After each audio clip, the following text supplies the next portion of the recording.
Meaning of internalize. Internalize. Internalize. Internalize. Internalize.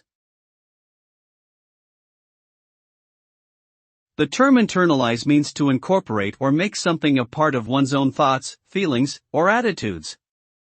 It may refer to the process of consciously or unconsciously absorbing and assimilating knowledge, values, or beliefs from external sources into one's mental framework.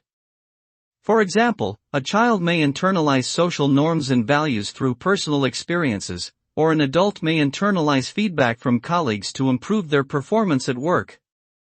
Internalization generally requires some level of reflection, introspection, and cognitive processing to integrate the new information or concepts into one's existing worldview.